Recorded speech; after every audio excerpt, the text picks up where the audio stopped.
Good afternoon, everybody. My name is Lady Marie. Welcome to Lady Marie's Commentary. I will be commenting on videos and news stories that I find interesting, and I hope you enjoy it. If you like what you see, please subscribe to my channel, like, and comment.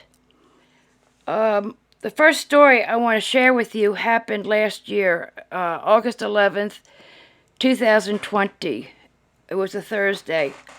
A young man by the name of Daniel Joseph Fitzpatrick, age 13, went up to his family's attic, slipped his belt around his neck, and took his life. He hung himself.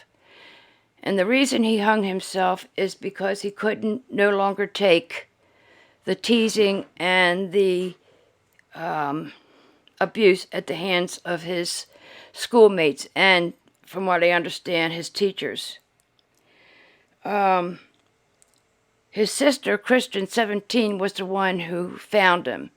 And she recalls that earlier that afternoon, she went to where he was on the computer and asked if she could use it because she needed to do something.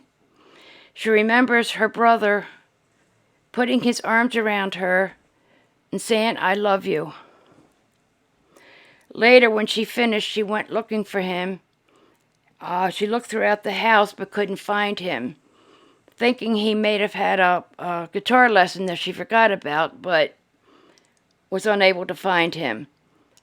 She finally went to the last room of the house, which was the attic, and she couldn't understand why he would go there because the attic was empty, but when she got there, she saw his legs dangling.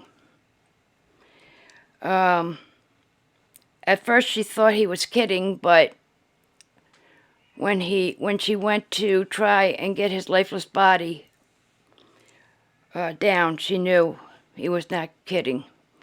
She called her parents. She called 911. They finally got there, and they took him down. There was a 2-page suicide note along with his body. Folks, I can't stress enough that bullying is wrong and has to be stopped. We have too many children committing suicide because they fear they have no other option. And being that we have social media makes it all the worse. I, as a victim of bullying myself when I was growing up, I know how they feel, but I am very thankful that we didn't have the social media back then that we have now, or otherwise I don't know where I'd be. But this is just crazy, and it has got to be stopped. Schools have to make a no bullying policy where there is no exception. One time, you're out. I feel that the reason why people bully is because, frankly, they have a low self-esteem of themselves. And it's the only way to make them feel better is to make fun of others, putting others down to make themselves feel better. I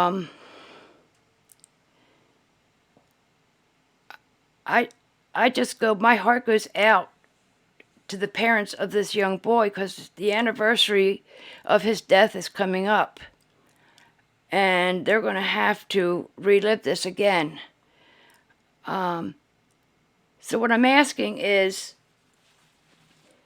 if you're being bullied and you find that you think you have no place to go, you do. You can go to your parents, go to a friend, go to your priest or your reverend or whoever you see as a religious figure. But do not take your life. That's the one thing that's final. There is no coming back from that. And if you are a bully, I'm begging you, please stop, because you wouldn't like it if they did it to you. And I'm asking parents to talk to your children. Tell them that this is wrong. Tell them that it's not only nice, it's appalling. And they could very well find themselves on the same end. You know that saying, sticks and stones will break my bones, but names will never hurt me? Well, that is a lie, because names do hurt very much, especially if you're young. Like I said, please, please, let's put this to an end. Let's make bullying illegal in our schools. I believe that the people responsible for bullying this young man should be held accountable for his death. From what I understand, the parents did go to the school, but they did not take it seriously, and this was a Catholic school that he attended. I myself attended Catholic school also. So please, please, I'm begging you, please, talk to your children and tell them that bullying is wrong. And if you are being bullied, like I said, suicide is not the answer. It is final. And the only thing you're doing is you're leaving your loved ones to wonder why.